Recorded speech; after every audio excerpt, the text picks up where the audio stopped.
Okay, everyone, we're about to start. Just settle down. Quiet, please. हम अपनी अगली कक्षा शुरू करने वाले हैं। आप सब शांत हो जाएं और तैयार हो जाएं। Okay. Right. Fine. So, we're talking about the church in Corinth. और हम जो पिछली कक्षा में बात कर रहे थे वो कुरिन्थ की कलीसिया के विषय में बात कर रहे थे। And so Paul is teaching the believers there, and he's establishing a lot of things. And one among them is about the gifts of the Spirit. और कुरिन्थ की कलीसिया को पौलुस बहुत सारी बातों की शिक्षा दे रहा है, लेकिन जो एक महत्वपूर्ण बात है वो है आत्मा के वरदानों के विषय में। Okay, brother. Yeah, focus. Okay. If you have your Bibles, open it to 1 Corinthians 12. अगर आपके पास अपनी बाइबल है तो आप पहला कुरिन्थियों 12 अध्याय खोल लीजिए। Okay, so here 1 Corinthians 12, he's talking about one of the topics is the spiritual gifts. So he's talking about the gifts of the Spirit. तो अगर हम इस 12वें अध्याय को देखें तो इसमें से एक विषय जो हम देखते हैं वो है आत्मा के वरदानों के बारे में। Okay, the first thing he says is that let's look at verse 1. He says, "Now concerning spiritual gifts, brethren, I do not want you to be ignorant." तो हम 12 अध्याय की पहली आयत को देखें तो वह इस प्रकार से लिखा है, हे भाइयों, मैं नहीं चाहता कि तुम आत्मिक वरदानों के विषय में अनजान रहो। Okay, so he's saying concerning spiritual gifts.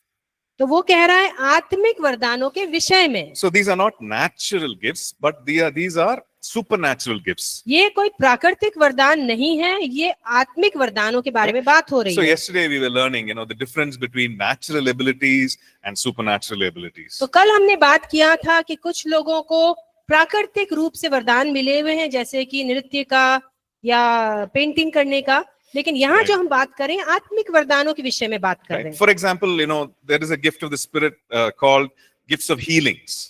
जैसे कि एक आत्मिक वरदान है चंगाई का वरदान। Now, a medical doctor can also prescribe medicines for the healing of the body, right? अगर हम देखें तो एक जो डॉक्टर होता है वह भी दवा लिखता है ताकि शरीर में चंगाई आ सके। Right? So we're not talking about that ability. हम उस विषय में बात नहीं कर रहे हैं या उस वरदान के विषय में बात नहीं कर रहे हैं। We're talking about a supernatural ability. यहाँ पर हम एक अलौकिक वरदान के विषय में बात कर रहे हैं। And not something that we have learned or through experience that we are, trying to do. यहाँ पर जो हम बात कर रहे हैं वो हमने जो पाया है वो कहीं से शिक्षा लेकर या वो कहीं से अनुभव लेकर हमने प्राप्त नहीं किया है इस वरदान को। Right. So that is the first thing that we see, that these are spiritual gifts. तो ये सबसे पहली बात है आत्मिक वरदानों के विषय में। Okay, what is the second thing that we see in that verse? और अगर हम दूसरी बात देखें जो यहाँ हमें देखने को मिलती है, He says, I do not want you to be ignorant. वो कहता है कि मैं नहीं चाहता कि तुम आत्मिक वरदानों के विषय में अनजान रहो। Okay, so he's saying you need to know this. वो चाहता है कि तुम इनके विषय में जानो। Right? About spiritual gifts, we cannot be without knowing these gifts. और अगर हम आत्मिक वरदानों के विषय में बात करें तो बिना हम इन्हें जाने हम कैसे इनमें आगे बढ़ पाएंगे। Right? So that's the second thing that we see. तो ये दूसरी बात है जो हम यहाँ देखते हैं। And in verse 2, और अगर हम दूसरे आयत को देखें, he पद को says, देखें, you know that you were Gentiles carried away to these dumb idols, however you were led. और हम दूसरी आयत में पढ़ते हैं, यहाँ लिखा है, तुम जानते हो कि जब तुम अन्य जातीय थे तो गूंगी मूर्तियों के पीछे जैसे चलाए जाते थे वैसे चलते थे। Right? So we looked at how Corinth was, those days. तो हम देख रहे हैं कि कुरिन्थ की कलीसिया उस जमाने में किस प्रकार की थी। They were idol worship. वहाँ मूर्ति पूजा थी। And so most of them were idol worshippers. ज्यादातर लोग मूर्ति पूजक थे। And in the worship of idols, there was a lot of immoral acts that were happening. और ये जो मूर्ति पूजा करते थे उस दौरान में वो बहुत सारे व्यभिचारी काम भी करते थे। So he's saying, when you were Gentiles, we were carried away to these dumb idols. तो वो यहाँ कहता है कि जब तुम अन्य जाते थे तो गूंगी मूर्तियों के पीछे जैसे चलाए जाते थे वैसे ही चलते थे। Right? And he's saying, these idols were dumb in the sense they could not speak. They were voiceless.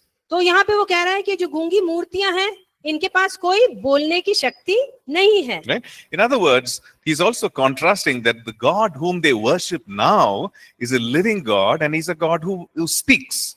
और वो ये कह रहा है कि अब जिस परमेश्वर की तुम आराधना कर रहे हो वो परमेश्वर बोलता है। Right? He's a God who speaks to people. He's a God who speaks through people. वो मनुष्यों से भी बात करता है और मनुष्यों के द्वारा भी बात करता है। Okay? So he's saying these idols, they could not speak to you. तो ये जो गूंगी मूर्तियां हैं ये तो तुमसे बात नहीं कर सकती हैं। But he's saying in verse 3, और वो तीसरे पद में कहता है, saying no one speaking by the Spirit of God calls Jesus accursed. कोई परमेश्वर की आत्मा की अगुवाई से बोलता है वो ये नहीं कहता कि यीशु श्रापित है। So what do we understand from that? तो हम इस बात से क्या मतलब निकाल सकते हैं? We understand that the Spirit of God speaks to people. तो हम इस बात से ये मतलब निकाल सकते हैं कि परमेश्वर का आत्मा मनुष्यों से बातचीत करता है And he also speaks through people. और वो मनुष्यों के द्वारा भी बातचीत करता And है। he's saying no one speaking by the Spirit of God. कोई भी पवित्र आत्मा की अगुवाई में जो बोलता है, Right? So in other words, he's saying, the Spirit of God speaks to you and the Spirit of God is asking you to speak something to others. No one speaking by the Spirit of God will call Jesus accursed. तो जो भी बात करते हैं वो पवित्र आत्मा की अगुवाई से बोलते हैं और पवित्र आत्मा उनके द्वारा दूसरे मनुष्यों से बात करता है और जो भी पवित्र आत्मा के द्वारा बोलता है वो कभी भी यीशु को श्रापित नहीं बोलेगा। And also saying that it is because of the Holy Spirit that you acknowledge Jesus is Lord. और ये पवित्र आत्मा ही है जिसके कारण तुम इस बात का अंगीकार कर पाते हो कि यीशु ही प्रभु है। Okay, so with that introduction, he goes on to list down and talk about the different gifts. तो इस प्रकार का एक अभिवादन करते हुए वो यहाँ पर आकर आत्मा के वरदानों की एक सूची हमें देता है। Okay, so look at verse 4. तो हम चौथी आयत को देखें। Okay, 1 Corinthians 12, verse 4. पहला कुरिन्थियों 12 उसके 4 पद। Okay, so he says there are diversities of gifts, but the same Spirit. वरदान तो कई प्रकार के हैं परंतु आत्मा एक ही है। Okay, so he's saying there are different kinds of gifts. और वो कहता है कि वरदान कई प्रकार के हैं। Okay, and he's going to talk about a list of gifts in the following verses. और यहाँ पर उसने एक बहुत लंबी सूची बनाई है जहाँ वो आत्मा के वरदानों के विषय में लिख रहा है। And that doesn't mean that these are the only gifts of the Spirit. और इसका मतलब ये नहीं है कि आत्मा के वरदान केवल वही हैं जो यहाँ पर लिखे हुए हैं। Because the Holy Spirit has many expressions. क्योंकि आत्मा में कई प्रकार की अभिव्यक्तियां हमें मिलती हैं। Right? And he's using the word diversities, which means different kinds. और जब यहाँ पर उसने एक शब्द को यूज किया है विभिन्न प्रकार, इसका मतलब अन्य कई और प्रकार भी हो सकते In हैं। other words, he's saying there are variety of gifts. और वो इसके कहने का मतलब है कि एक ही प्रकार नहीं, बहुत अनेक प्रकार के वरदान But the पवित्र आत्मा source, से मिलते हैं। yeah, but the source of the gifts is the Holy Spirit. लेकिन ये मिलते किससे हैं? जो स्रोत है, मूल स्रोत है, वो एक ही है, वो है पवित्र आत्मा। It's the same Spirit. वो एक ही आत्मा है। And he also says there are different kinds of ministries, different of services, और फिर वो ये भी कहता है कि सेवा भी कई प्रकार की है, but it's the same Lord. पर प्रभु एक ही है। And he also says in verse 6, there are different activities. और वो कहता है कि प्रभावशाली कार्य भी कई प्रकार के हैं। And that word activities, it means manifestations of the Spirit. और जब वो यहाँ कार्य कर रहा है, कार्य की बात कर रहा है, तो ये कार्य कौन से हैं? जो आत्मा की अभिव्यक्ति मनुष्यों के द्वारा होती है पृथ्वी पर अलग अलग कार्यों को पूरा करने में। Right? Different ways by which the Spirit expresses his power. अनेक प्रकार से आत्मा कैसे अपनी सामर्थ को लोगों के द्वारा दिखाता है, उस विषय में यहाँ बात Right? हो रही है। And because of the expressions of power, there are different things that there are objectives of the expressions of the power, or different things that result in because of the expressions of this power. तो जब हम इस सामर्थ को कार्य करते हुए देखते हैं और इसकी अभिव्यक्ति होती है, अभिव्यक्ति का मतलब ये है कि जब पवित्र आत्मा किसी के द्वारा काम करता है तो वो काम जो दिखते हैं सामने होते हुए, उस कार्य को आत्मा अलग अलग तरीकों से मनुष्यों के द्वारा पूरा करता है। But he also says that it is the same God, the same Spirit who works out all these things. पर वो यहाँ कह रहा है कि प्रभु तो एक ही है, आत्मा भी एक ही है जिसके द्वारा ये सब काम पूरे होते हैं। And then he goes on to say, what are these gifts? और तब वो आगे चल के हमें बताता है कि ये वरदान कौन कौन से हैं। Okay, so let's look at that list. तो आइए हम उस सूची को देखें। Before that, let's look at verse 7. तो इससे पहले कि हम वहां जाएं, हम पद 7 को देखेंगे। In verse 7, he says, the manifestation of the Spirit is given to each one for the profit of all. यहाँ लिखा है क्योंकि किंतु सबके लाभ पहुंचाने के लिए हर एक को आत्मा का प्रकाश दिया जाता है। Just like how we read about the baptism of the Spirit, and the Lord Jesus explained what is the result of the baptism of the Spirit, in the same manner, Paul is writing about the manifestation of the Spirit and what is the result of that. तो जिस प्रकार से हमने पढ़ा कि जब आत्मा का बपतिस्मा किसी को मिलता है तो उसका परिणाम क्या होता है, उसी प्रकार से पौलुस यहाँ भी लिख रहा है कि जब किसी को आत्मा मिलती है और वो वरदानों में बहने लगता है तो उसका परिणाम क्या होता है। Right? So he's saying this manifestation of the Spirit is given to each one. और वो ये कह रहा है कि ये जो आत्मा का प्रकाश है ये हर एक को मिलता है। Okay, so what is this manifestation of the Spirit? तो क्या है ये आत्मा का प्रकाश? The gifts of the Spirit. आत्मा के वरदान। One and the same thing. दोनों एक ही बात है। Because the gifts of the Spirit are the ways by which the Holy Spirit speaks or expresses himself, expresses his heart to people. और ये वही काम है जब पवित्र आत्मा अपने सामर्थ्य के द्वारा वरदानों को दूसरों के जीवन में कैसे इस्तेमाल करना है और कैसे उनको प्रकट करना है वो हमें बताता है। Right? So these manifestation of the gifts of the Spirit is given to whom? और ये जो आत्मा का प्रकाश है ये किन लोगों को मिलता है? Right? Is given to some people or all people? ये क्या What do you कुछ think? लोगों को ही मिलता है या सभी विश्वासियों को मिलता है? Right. So that is what he's saying, is given to each one for the benefit or the advantage or the profit of everyone. तो यहाँ पर वो कह रहा है कि ये जो आत्मा का प्रकाश है ये सबके लाभ पहुंचाने के लिए हर एक को आत्मा का प्रकाश मिलता है। Okay? So it is for everybody. तो ये सबके लिए है। But the objective of why everybody receives the manifestation of the gifts is so that we can be a blessing. और इसका जो सबसे महत्वपूर्ण कार्य वो ये है कि हम औरों के लिए आशीष का कारण बने, इसीलिए हमें ये आत्मा का प्रकाश दिया जाता है। It is not to put down another person. ये इसलिए नहीं है कि हम दूसरों को नीचा दिखाएं, It's not to hurt the other person. हम दूसरों को दुख पहुंचाएं, Right? It's not to destroy another person's life. किसी और के जीवन को हम नष्ट करें, इसलिए भी नहीं दिया गया है। But it's to build the person so that it's a benefit for the person. और हमें इसलिए दिया गया है कि हम दूसरे व्यक्तियों को प्रभु में दृढ़ करें, उन्हें बनाएं, Right. उन्हें उत्साहित करें। So it's a very important thing. ये बहुत जरूरी है इस बात को समझना। So we can't let our flesh get in the way. तो इसलिए हम अपने शरीर को इस सब के बीच में ना लाए तो अच्छा है। Or pride or ego, we can't allow that to get in the way.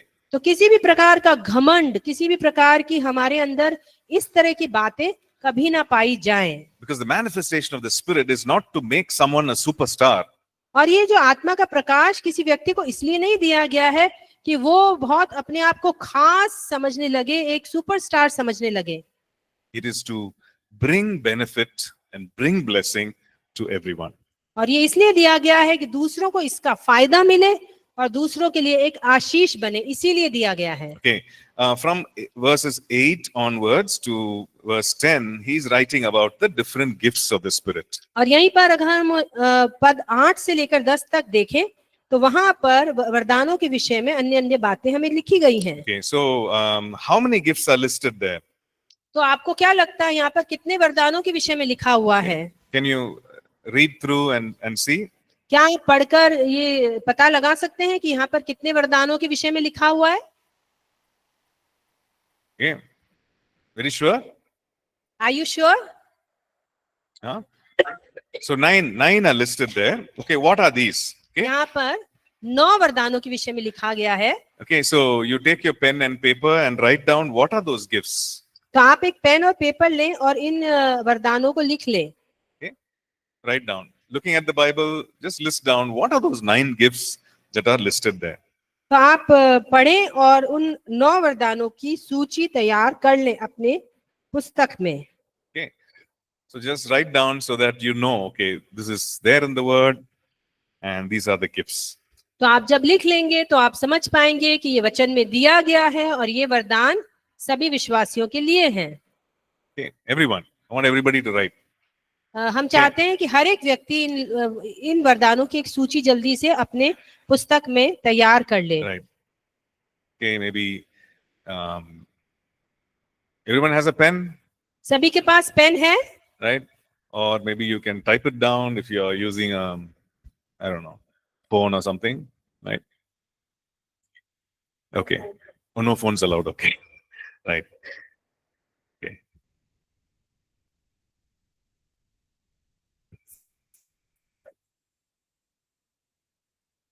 भाई आपके पास पेन नहीं है? You don't have a pen? है? Okay, write down, write down. सभी के पास पेन है, किसी को पेन की आवश्यकता हो तो बताइए। Okay, so write down. What are those? You said there are 9. What are those gifts? Write it down, right? जैसा कि आपने कहा यहाँ पे 9 वरदानों की सूची है, उन 9 वरदानों को आप एक सूची बनाकर लिख लीजिए। Okay. Online students also same thing. Online के विद्यार्थी भी यही काम करें।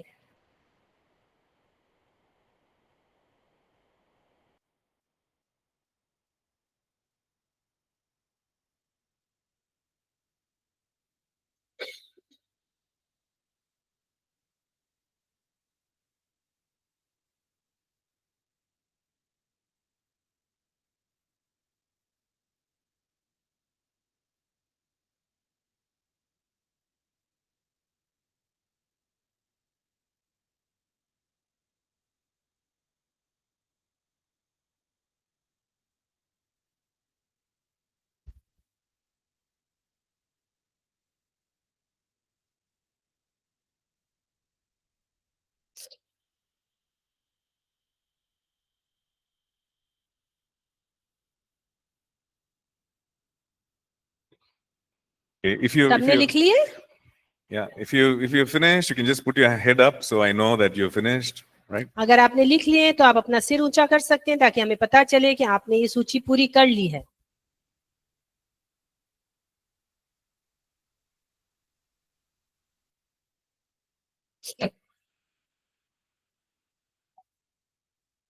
Done. Right? Okay.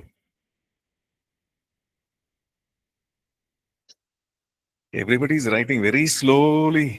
कुछ लोग बहुत ही धीमी गति से लिख रहे हैं। Okay. Quickly, just write down. थोड़ा Yeah. जल्दी जल्दी लिखिए, जल्दी से उन 9 वरदानों की सूची को पूरा कीजिए। Right? All सबने done? लिखा?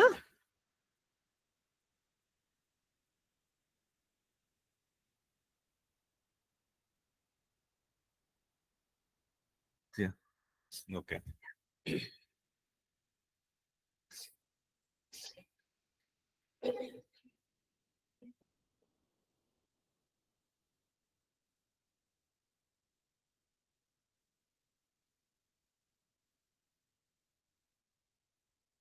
Okay, I'll just go see what they're writing. Yes.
Oh, okay. Right. I just see it online, folks also. Sonali, Pawan. Right. Okay. Right. So there are 9 gifts that are listed in verses 8 to 10, right? तो हम देखते हैं कि 8 से 10 पद के बीच इन 9 वरदानों का जिक्र है And we see that these are called the manifestations of the Spirit, expressions of the Spirit. और हम देखते हैं कि ये वरदानों की अभिव्यक्ति है And just one second.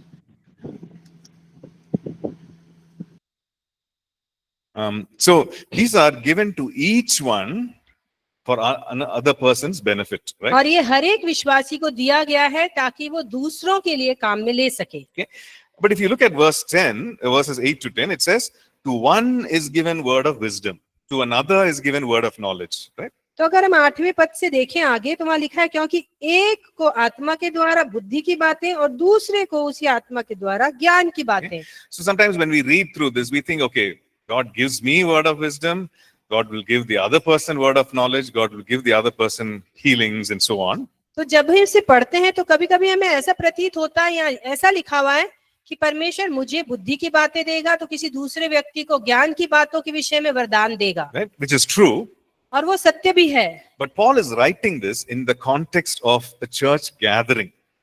और यहाँ पर पौलुस प्रेरित जब लिख रहा है तो वो कलीसिया के इकट्ठे होने के विषय में लिख रहा When है people are gathered together, जब लोग इकट्ठे होते कलीसिया में there is this expression of the Spirit, तब वहाँ बुद्धि का आत्मा का प्रकाश आता है and probably one person is moving in word of knowledge, और हो सकता है कि वहाँ कोई एक व्यक्ति कभी बुद्धि की बातों में भविष्यवाणी कर रहा हो right? And there is a prophecy from someone, और कोई भविष्यवाणी का आत्मा वरदान लेकर काम कर but रहा हो it's the Holy Spirit who's लेकिन doing काम it. कौन कर रहा है पवित्र And- आत्मा Yeah. And he is distributing to each one as he wills. और वो सभी को बांट रहा है जैसी पवित्र आत्मा की इच्छा है उस समय That is उस what समय। we see in verse 11. और यही हम 11वीं आयत में देखते हैं He's distributing, he's giving, expressing himself through people as he wills, as he decides. यहाँ पर लिखा है परंतु ये सब प्रभावशाली कार्य वही एक आत्मा कराता है और जिसे जो चाहता है वो बांट देता है Right? So what is he saying? You know, all these gifts, they are in operation because of the work of the Holy Spirit. तो यहाँ क्या लिखा हुआ है कि ये सारे काम पवित्र आत्मा के वरदान में वहां पर प्रकाशित किए जा रहे हैं Okay, it's very important. The Holy Spirit is working. ये बहुत महत्वपूर्ण है समझना कि वहां कौन काम कर रहा है पवित्र आत्मा Right? And the Holy Spirit is expressing. और ये अभिव्यक्ति किसकी है पवित्र आत्मा की So in other words, it's not the believer to whom these gifts belong. तो अगर हम अन्य तरीके से इसको समझे तो ये एक विश्वासी नहीं है जो इनके ऊपर दावा कर सकता है The gifts belong to the Holy Spirit. क्योंकि ये वरदान किसके हैं ये किसके द्वारा मिले हैं पवित्र आत्मा के द्वारा Right? So, and the Holy Spirit is expressing through the believer all these gifts. और ये पवित्र आत्मा ही है जो एक विश्वासी के द्वारा अपने इन वरदानों को अभिव्यक्त कर रहा है Right? Sometimes we wrongly say, you know, I have this gift, you have that gift. कभी कभी हम इस तरह से गलत अभिव्यक्ति करते हैं कि मेरे पास एक वरदान है और तुम्हारे पास कोई दूसरा वरदान Right? है But the thing is that it is God, the Holy Spirit, who works through the believer. पर समझने वाली बात यह है कि वो पवित्र आत्मा है जो एक विश्वासी के द्वारा कार्य कर रहा है Right? All these gifts he works. और वो सारे वरदानों में काम करता है And he gives to each one, he distributes to each one as he wills. और वो सबको जैसी उसकी इच्छा होती है उसी अनुसार वो आत्मा कार्य कराता है और इन वरदानों को बांट देता So है let me just explain that a little bit. तो आइए हम इसको थोड़ा सा और गहराई से समझें So today, if we are meeting in a gathering like this, अगर हम आज एक ऐसी सभा में मिल रहे हैं the Holy Spirit could manifest word of knowledge through a person, word of wisdom through a person, gifts of healings, or working of miracles through the various people, right? तो हो सकता है कि पवित्र आत्मा आज हमारे मध्य में अलग अलग लोगों के द्वारा काम करे वो किसी एक के द्वारा बुद्धि का आत्मा दूसरे में समझ का आत्मा या चंगाई का आत्मा लेकर Right. यहाँ पर काम कर सकता है And tomorrow, when we gather together, और कल जब हम इकट्ठे होकर यहाँ पर मिले the same Holy Spirit तो वही पवित्र आत्मा could redistribute to each one as he wills. और तब वो कुछ नया वरदान जिस विश्वासी को वो चाहता है उसे बांट दे। right? So which means that every time we gather together, he decides and he distributes. तो इसका मतलब ये है कि जब भी हम इकट्ठे होते हैं तब ये पवित्र आत्मा की अपनी इच्छा होती है कि वो किसको कौन सा वरदान देना चाहता है। Now it could be one, it could be many, it could be all हो gifts. सकता है कि वो एक ही वरदान दे या वो कई वरदान दे, वो ये सारे वरदान भी दे सकता है। Yes or no? हाँ या ना? Yeah, because क्यों? it is the work of the Holy Spirit. क्योंकि ये कार्य पवित्र आत्मा का है And he is with the believer. और वो एक विश्वासी के साथ चलता है And he's expressing these gifts through the believer. और वो एक विश्वासी के द्वारा अपने वरदानों को अभिव्यक्त कर रहा है। Okay, so Paul is teaching the Corinthian believers, this is what the Holy Spirit तो does. वो पौलुस कर रहा है कि पौलुस ये लिख रहा है कि वो पवित्र आत्मा है जो सभी विश्वासियों के द्वारा अपनी अभिव्यक्ति को लाता है। Okay, and so when we from the verses after that, from verse 12 onwards, अगर हम उसके आगे के पदों को देखें, 12 पद से आगे, he's talking about the fact that that everyone is equal in the body of Christ. तब वो एक बात बताने की कोशिश कर रहा है कि जो यीशु की देह है, उसकी कलीसिया है, वहां सभी लोग एक समान हैं। Now there's a reason why he's saying that. और इसके पीछे कोई कारण है कि वो इस बात को यहाँ लिख रहा है। Because in the Corinthian church there was a lot of division and people were looking down on some people. They didn't want some people in the church. There was a lot of problems there. तो ये इसलिए लिख रहा है कि Corinth की कलीसिया के मध्य में बहुत सारे बंटवारे थे, लोग आपस में अलग अलग चल रहे थे और वहां पे हर प्रकार के ऐसे काम हो रहे थे जो सही नहीं थे। So he's saying that there is one body and that we are all members of that one body. इसलिए वो कहता है कि हम सब एक ही देह हैं और हम उस देह के बहुत अलग अलग अंग हैं। Right? Which means there was a problem there. तो इसका मतलब वहां पर किसी तरह की बातें, परेशानी की बातें हो It रही was a थी। spiritually vibrant church. तो क्योंकि वो आत्मिक रीति से एक बहुत सशक्त कलीसिया थी And some people were saying, I can prophesy, you cannot. और वहां पे ऐसा भी देखा गया कि एक व्यक्ति ये कह रहा है कि मैं तो भविष्यवाणी कर सकता हूँ पर तुम नहीं कर सकते हो।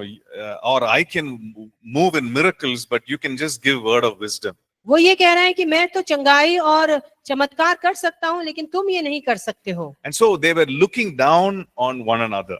और इस प्रकार से वो एक दूसरे से अपने आप को बेहतर और दूसरे को अपने से नीचा देख They रहे were थे comparing each other. और वो एक दूसरे से अपना मेल मिलाप कर रहे थे, मतलब एक दूसरे के साथ अपने आप को कॉम्पीट कर रहे थे। Right?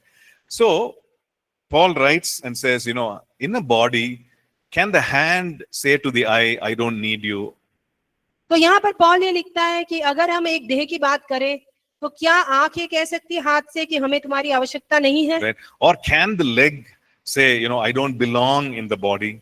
क्या पाँव ये कह सकता है कि नहीं नहीं मैं तो इस शरीर का हिस्सा नहीं हूँ? So he says, God has set the members in the body as he has pleased.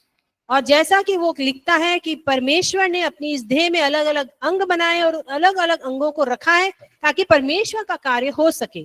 And as believers, you are baptized in the body of Christ. और जब हम विश्वास में आते हैं तो हम इसी देह और इसी कलीसिया में बपतिस्मा प्राप्त करके जुड़ जाते हैं। And so he's saying there should be no division in the body.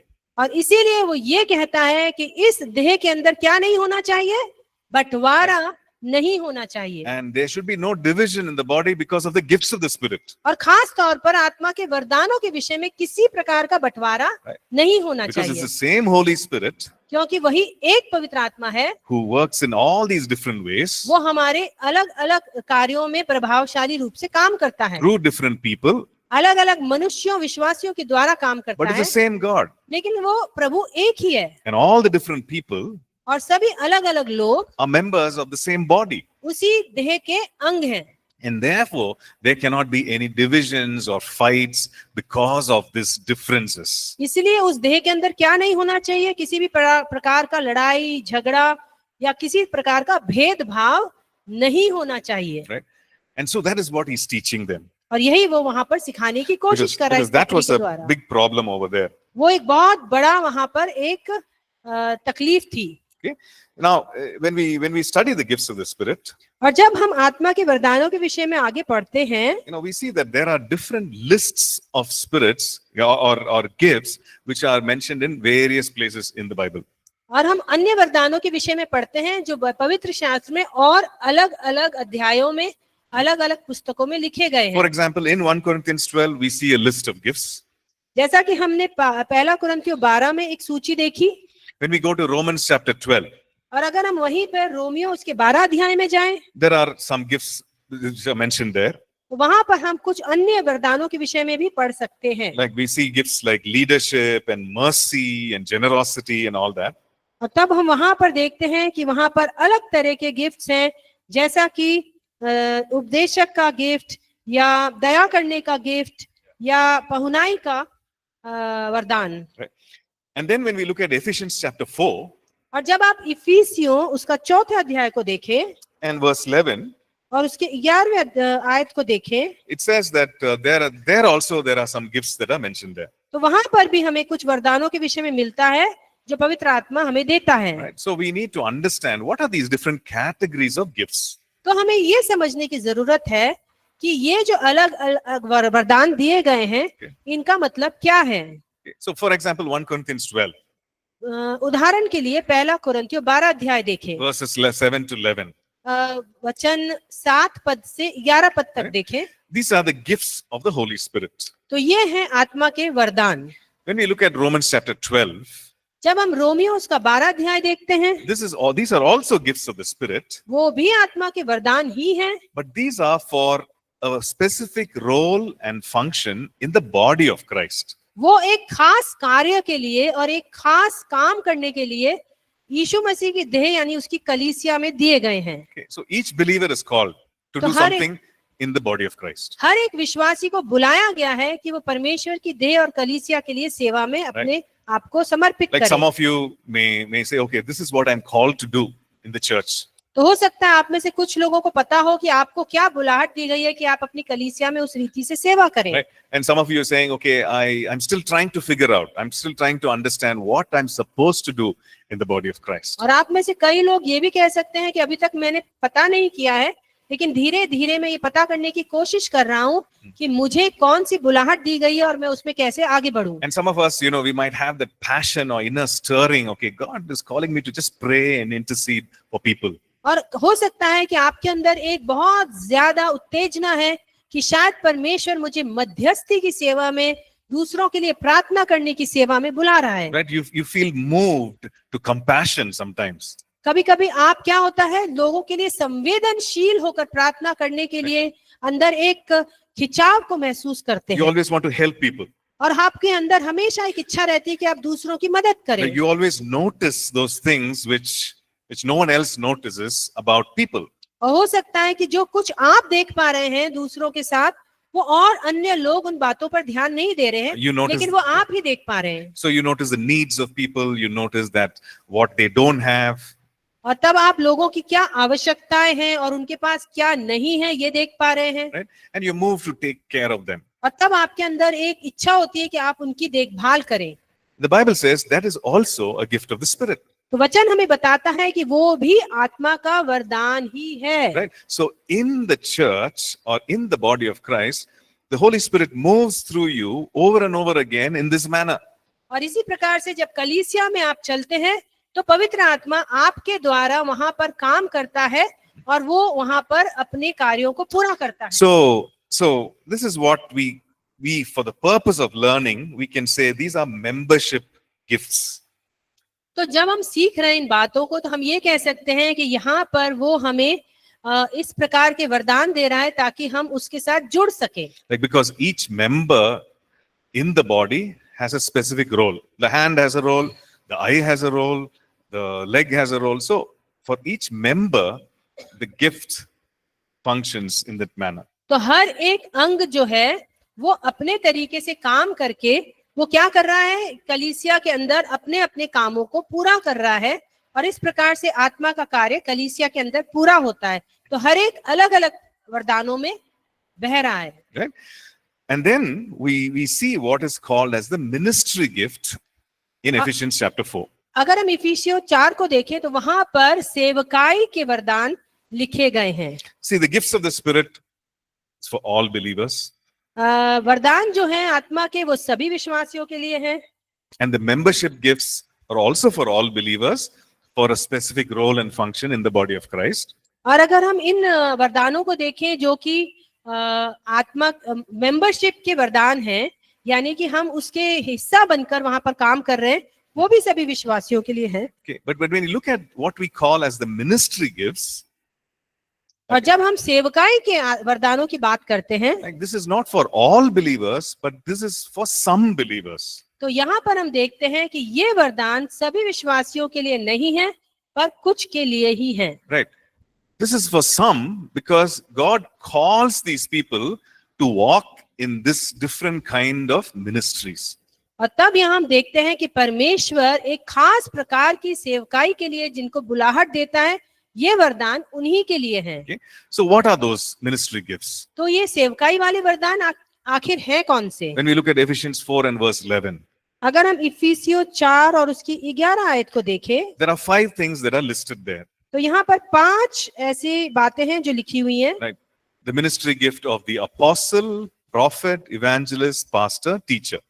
तो यहाँ पर प्रेरित, भविष्यवक्ता, सुसमाचार सुनाने वाला और रखवाले और उपदेशक करके नियुक्त किए गए हैं। Okay. Apostle, prophet, evangelist, pastor and teacher. 5. तो यहाँ 5 हम देखते हैं, प्रेरित, भविष्यवक्ता, सुसमाचार सुनाने वाले, रखवाले और उपदेशक। Okay. So it says in Ephesians 4 तो ये इफिसियों 4 में इस प्रकार से कहता है, and verse 11, it says, and he himself gave some to be apostles, some prophets, some evangelists. तो इस प्रकार से लिखा है कि पवित्र आत्मा ने कुछ को प्रेरित नियुक्त करके, कुछ को भविष्यद्वक्ता नियुक्त करके, कुछ को सुसमाचार सुनाने वाले नियुक्त करके और कुछ को रखवाले और उपदेशक नियुक्त करके दे दिया। So we see that some are called into these ministry, we can say ministry office or these ministries. तो हम यहाँ पर देखते हैं कि यहाँ पर एक सेवकाई का खास वरदान है जिसको हम ऑफिस की सेवकाई कहते हैं, वो यहाँ पर दी गई है। Okay, everyone understands that? क्या आपको ये बात समझ आ रही है? See, all of us can share the gospel, yes or no? अगर हम देखें तो हम में से हर एक सुसमाचार को बांट सकता है, Right? But God calls some of us to be evangelists or to be the ministry, to do the ministry of the evangelist. तो लेकिन उसमें से भी परमेश्वर कुछ को अलग करके चुनता है कि वो सुसमाचार प्रचार करने वाले बने, जिन्हें इवेंजलिस्ट कहा जाता है। Right. See, whatever we have learned from the word of God, जो कुछ हमने वचन में सीखा है, all of us can teach another person. हम में से हर एक दूसरे को भी सिखा सकता है। Yeah? You know, this is what I learned in short-term Bible college. Let me teach you. You can teach another person. ये कह सकते हैं कि ये सब कुछ मैंने बाइबल कॉलेज में सीखा है और हम दूसरों को सिखा सकते हैं। But not all of us are called for the ministry role of a teacher. लेकिन हम में से हर एक बाइबल टीचर होने के कार्य को पूरा नहीं कर सकता है। Like the same way, you know, all of us can take care of other believer. You know, we can nurture the believer. We can take care of them. इसी प्रकार से हम विश्वासी होने के नाते अन्य विश्वासियों को भी संभाल सकते हैं, उनकी देखभाल कर सकते हैं, उन्हें शिक्षा दे सकते हैं। But not all of us are called to the ministry role of the pastor. लेकिन हम में से हर एक पासबान की सेवकाई के लिए अलग नहीं किए गए हैं। Right? So that is the difference. तो ये दोनों में एक फर्क है। That is the difference between the ministry gift and the gifts of the Spirit. और ये फर्क है आत्मा के वरदानों में और यहाँ पर एक खास प्रकार की सेवकाई के लिए दिए गए वरदानों में। And it's very important to know the difference. और ये बहुत जरूरी है कि हम दोनों के बीच भेद करना सीखें, Because all of us can prophesy. क्योंकि हम में से हर एक भविष्यवाणी कर सकता है। We can all hear from God and we can speak and do the things that God asks us to do. हम परमेश्वर से सुनकर भविष्यवाणी कर सकते हैं और जैसा हम सुन रहे हैं वैसा बोल सकते हैं। But not all of us are called to be prophets. लेकिन फिर भी हम में से हर एक भविष्यद्वक्ता के नाम से नहीं जाना जा सकता है। And if we know the difference, और अगर हमें इन दोनों के बीच में भेद करना आता है, then we won't make certain mistakes in life or certain decisions in life that are mistakes. तो हम बहुत सारे गलत बातों को करने से बच जाएंगे, गलत निर्णय लेने से बच जाएंगे और गलती करने से भी बच जाएंगे। Okay, these mistakes about the call of God upon our lives. किस विषय में? कि हम पर परमेश्वर की बुलाहट क्या है, इस विषय में हम गलती करने से बच जाएंगे। Okay, so that is something that we need to understand. तो ये एक बात है जो हमें समझना बहुत ही जरूरी है। Okay, there's a question here on the chat. It says, if we are one in Christ, then why do we get different different gifts and not get all? Okay. तो यहाँ पर एक प्रश्न आया है कि जब हम मसीह में एक हैं तो हमें अलग अलग वरदान क्यों दिए गए हैं, हमें सभी वरदान एक साथ क्यों नहीं मिलते हैं? Okay. So like we said earlier, all the gifts are for the believers. जैसा कि हमने पहले पढ़ा कि सारे वरदान सारे विश्वासियों के लिए हैं, Because the Bible is very clear, he distributes to each one. क्योंकि वचन हमें इस बात से साफ बताता है कि वो जैसा चाहता है सभी को देता है। Right? So these gifts are for each one for the profit of all. तो ये जो वरदान है ये सभी के लिए हैं ताकि सभी उन्नति करें। But in a certain gathering, लेकिन एक सभा के अंदर the Holy Spirit decides how he wants to express himself through each believer. लेकिन जब एक सभा इकट्ठी होती है तो वहां पवित्र आत्मा इस बात को तय करता है कि वो किसके द्वारा क्या कार्य को वहां पर पूरा करेगा। And that is what Paul is writing in 1 Corinthians 12. और यही है जो पौलुस प्रेरित पहला कुरिन्थियों उसके 12 अध्याय में लिख रहा Right? है। He's not saying that only some people will, have certain gifts. He's not saying that. वो यहाँ ये नहीं कह रहा है कि वो कुछ ही विश्वासियों को कुछ वरदान मिलेंगे, But he's saying the gifts all belong to the Holy Spirit. लेकिन वो ये कह रहा है कि सारे वरदान पवित्र आत्मा के द्वारा ही दिए जाते हैं And और the उसी के हैं। And the Holy Spirit decides how he wants to express himself through each of the believers at a certain time. और ये पवित्र आत्मा ही तय करेगा कि कब उस वरदान को कौन सा विश्वासी इस्तेमाल में लेकर प्रभु के कार्य को वहां पर करेगा। Okay, I hope that helps, Pankaj. Right? Okay, fine. Okay, so then let's go on. Let's look at 1 Corinthians 12 and verse 28 onwards, 28 to 30, the last few chapters, so last few verses of 1 Corinthians 12. तो आइए हम देखेंगे पहला कुरिन्थियों 12 अध्याय और उसकी 28वीं आयत को। Yeah, so it says God has appointed these in the church, and it talks about apostles and prophets and so on. तो यहाँ पर पौलुस प्रेरित लिख रहा है कि परमेश्वर ने कलीसिया में अलग अलग व्यक्ति नियुक्त किए हैं। Okay, it says first apostles, second prophets, and so on. वहां लिखा है प्रथम प्रेरित, दूसरे भविष्यवक्ता और आगे। So it talks about the order in which God has ranked these people. तो यहाँ परमेश्वर का एक क्रम देखते हैं जिसमें परमेश्वर ने इन वरदानों को क्रम अनुसार रखा है। Okay. Or it also refers to the order in which God actually released these gifts in the church, appointed these in the church. और हम यहाँ देखें तो परमेश्वर ने इसको एक क्रम के अनुसार रखा है जिस प्रकार से वो कलीसिया के अंदर इन वरदानों को लोगों के ऊपर उतारता है। Okay.